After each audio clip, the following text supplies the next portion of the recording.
احنا قلنا او متفقين ان الايمان درجات. التمسك بكتاب الله والتمسك بسنة النبي صلى الله عليه وسلم بتخلص العبد المؤمن من هذه الخرافات. كما تفضلت حضرتك وذكرت الخروج على المقابر مثلا في العيد. اولا هذا امر منهي عنه.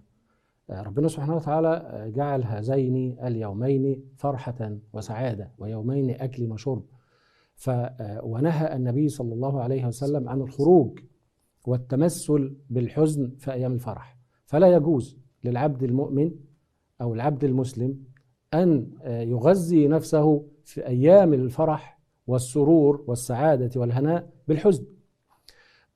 هتقول لي في غصة في قلبه لأنه فقد عزيز، وهتقول لي في، أقول لك أنا معاك ومقدر جدا شعوره ومقدر جدا إحساسه ومقدر جدا. النبي صلى الله عليه وسلم نفسه حزن على ابنه إبراهيم. نعم، النبي صلى الله عليه وسلم حزن، ولكن المدرسة المحمدية صحيح تمنعنا من ذلك. طبعا المدرسة المحمدية أنت في أيام فرح وأيام سعادة، والله سبحانه وتعالى استبدل لك هذه الأيام وجعلها أيام أكل وشرب وفرح وسعادة. صحيح. فلا يعني على المؤمن الحق والمؤمن القوي عند الله سبحانه وتعالى خير وأفضل عند الله من المؤمن الضعيف. فإذا تمسك المؤمن القوي سبحانه وتعالى بمنهج المصطفى صلى الله عليه وسلم وقرأ حديث المصطفى صلى الله عليه وسلم وتمسك بسنة الحبيب محمد صلى الله عليه وسلم، لا محالة أنه في هذه الأيام سيخرج إلى أن يهنئ أهله ويهنئ أصحابه ويعمل على إسعادهم وتهنئتهم في هذه الأيام المباركة.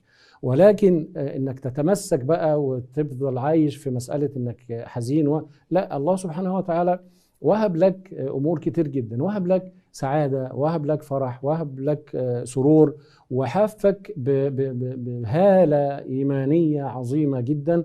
فعليك أن تتمسك بهذه الهالة. إذا كانت أيام حزن لا قدر الله ووقعت بك مصيبة، فعليك أن تتحمل ذلك بقوة إيمانية، لأن ثواب تحمل هذا الأمر ثوابه عظيم جدا. ثوابه جنة عرضها السماوات والأرض، إنما يوفى الصابرون أجرهم بإيه؟ بغير حساب. أنت مش هتقف أصلا يوم القيامة في طابور الحساب، ده أنت ليك جنة لوحدك كده، أنت والذين صبروا معاك، والذين صبروا ابتغاء وجه ربهم أولئك عليهم صلوات من ربهم. يعني ربنا ذكرك وربنا حفظك وربنا حميك، وطول ما أنت بتحافظ على سنة النبي صلى الله عليه وسلم والتمسك بالكتاب وقيام الليل. احنا بنركز على قيام الليل لأنها فعلا عبادة الرجال. عبادة الرجال، قيام الليل عبادة الرجال، عبادة تصنع الرجال، وقراءة القرآن يصنع الرجال. كما قلنا كده في عناوين بتقول القرآن يصنع المؤمن، والسنة أيضا مع القرآن الكريم تصنع رجال مؤمنون.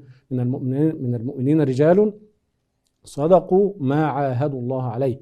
صدقوا ما عاهدوا الله عليه يعني هيفرحوا وقت الفرح وهيحزنوا وقت الحزن، وهيحاربوا مع النبي صلى الله عليه وسلم وقت الحرب لنصرة الدين. ويعني هو المؤمن والمسلم له جدول يقدر يمشي بيه، ففي الفرح يفرح وفي الحزن يحزن، ولكن لا يتعمق في الحزن، لأن كثرة الحزن وكثرة الهم وكثرة العيش في هذه الهموم يفقد المؤمن صحته، ولا يقوى على قيام الليل، ولا يقوى على الصلاة، ولا يقوى على العبادة، ولا يقوى على الزكاة، ولا يقوى على الصيام. فخلق الله سبحانه وتعالى هذه الأمور كلها، ولكن المسلم المؤمن التقي النقي القريب من المولى سبحانه وتعالى عليه أن يجدول حياته. فأيام الفرح يفرح، وأيام السعادة يسعد، وأيام الهناء يهنأ، وإذا أصابه أمر فليصبر ولا يجزع ولا يعيش في حزنه كثيرا، لأن كثرة الحزن تميت القلوب. نعم.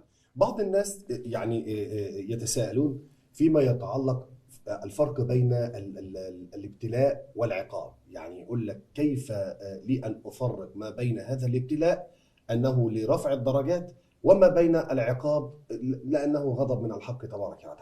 السؤال جميل ومعناه حلو جدا. ربنا سبحانه وتعالى ممكن يشوف في العبد المؤمن الصلاح فيبتليه، ويشتد عليه في الابتلاء حتى يصلحه، فهو يرى، الله سبحانه وتعالى يرى وينظر إلى قلبه فيبتليه ويظل يبتليه. وأشدكم ابتلاء الأنبياء ثم الصالحون ثم الصالحون. وهذه المدرسة مدرسة الصبر التي أشار إليها النبي محمد صلى الله عليه وسلم عندما مات ابنه إبراهيم، فيعني بكى. النبي صلى الله عليه وسلم بشر، قل إنما أنا إيه؟ بشر مثلكم، فهو بشر مثلنا، يتألم للألم ويحزن